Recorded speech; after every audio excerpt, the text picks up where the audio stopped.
Hi, and welcome to the Turbulent World with me, James M. Dorsey, as your host. It's not just Saudi Arabia that puts a high U.S. price on diplomatic relations with Israel. So does Israel. A confidant of Israeli Prime Minister Binyamin Netanyahu, Strategic Affairs Minister Ron Dermer, is in Washington this week for talks with senior officials, including President Joe Biden's National Security Advisor, Jake Sullivan. In a phone call last month, Mr. Netanyahu told Mr. Biden that he wanted a security treaty with the United States focused on deterring Iran as part of normalizing relations between Israel and Saudi Arabia. U.S. and Israeli officials may not want to admit it, but there's little doubt that the Israeli demand complicates Mr. Biden's already complex efforts to persuade the two Middle Eastern nations to formalize their substantial informal ties. Saudi Arabia has put a steep price on establishing diplomatic relations that cater to its security and geopolitical interests. Saudi Arabia demands security arrangements, support for its peaceful nuclear program, and unfettered access to sophisticated U.S. weaponry. Saudi Arabia has also made Israeli moves to resolve its conflict with the Palestinians, a precondition. Like Israel, the kingdom wants a formalized security agreement with the United States, even if that accord may not target Iran as explicitly as Israel's request does. Saudi Arabia will likely be more circumspect following the China-mediated agreement in March to re-establish relations with Iran. Relations ruptured in 2016 when mobs stormed Saudi diplomatic missions in Iran in protest against the execution of a prominent Saudi cleric. So far, from Saudi Arabia's perspective, the agreement has only partially paid off. To be sure, the agreement, alongside recent rapprochements between other Middle Eastern states, including Egypt, Turkey, Israel, Syria, and the United Arab Emirates, has dialed down regional tensions. The kingdom and Iran have exchanged ministerial visits, reopened diplomatic missions, spoken about security and economic cooperation, and invited each other's leaders to visit. Iranian Foreign Minister Hussein Amir-Abdollahian was scheduled to visit Saudi Arabia this week for the first time since diplomatic relations resumed. More importantly, as seen in Riyadh, Iranian recent aggressive moves in Gulf waters target U.S. and Israel-related vessels rather than Gulf state ships, and exclude attacks on Saudi and Emirati oil and other infrastructure. An informal agreement between the United States and Iran involving a prisoner swap and a release of frozen Iranian funds could lead to Iran refraining from attacking U.S. shipping. The deal does not signal a possible return to the 2015 international agreement that curbed Iran's nuclear program, even though Iran has reportedly slowed the pace at which it accumulates near weapons-grade enriched uranium and diluted some of its stockpiles. However, Mr. Netanyahu has made clear that nothing short of the complete termination of Iran's program is good enough as far as he is concerned. Arrangements that do not dismantle Iran's nuclear infrastructure, do not stop its nuclear program, and will only provide it with funds that will go to terrorist elements sponsored by Iran, Mr. Netanyahu's office said. The statement contrasts starkly with a U.S. position articulated in March by Joint Chiefs of Staff Chairman General Mark Milley.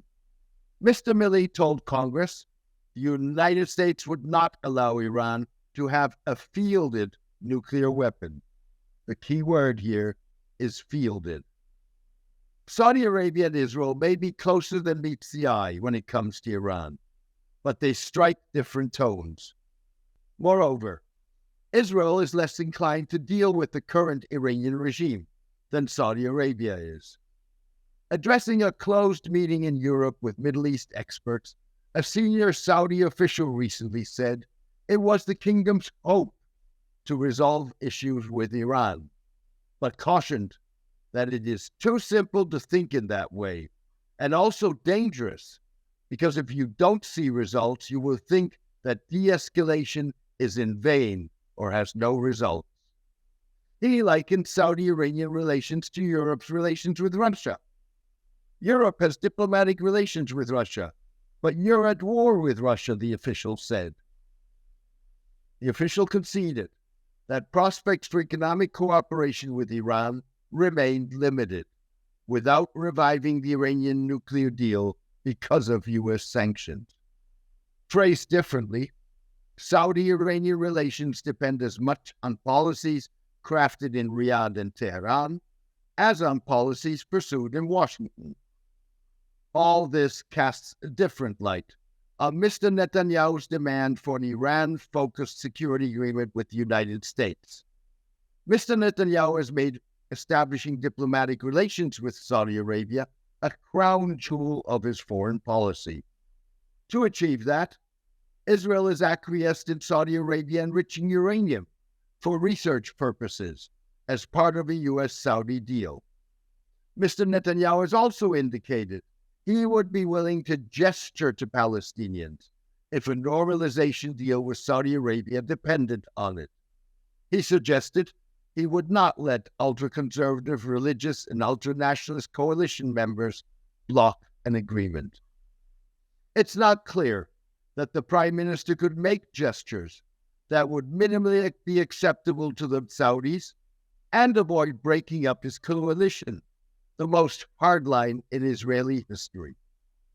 This month's appointment of Saudi Arabia's first ambassador to the Palestinians suggested the gap Mr. Netanyahu would have to bridge. Israeli Foreign Minister Eli Cohen did not object to the move, but asserted Israel would not permit the opening of diplomatic representations for the Palestinians in Jerusalem.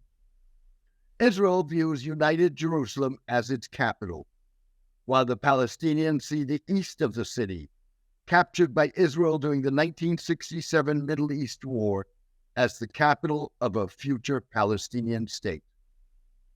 As the custodian of Islam's holiest cities, Mecca and Medina, Saudi Arabia would be hard-pressed to make concessions on Jerusalem, the faith's third holiest city.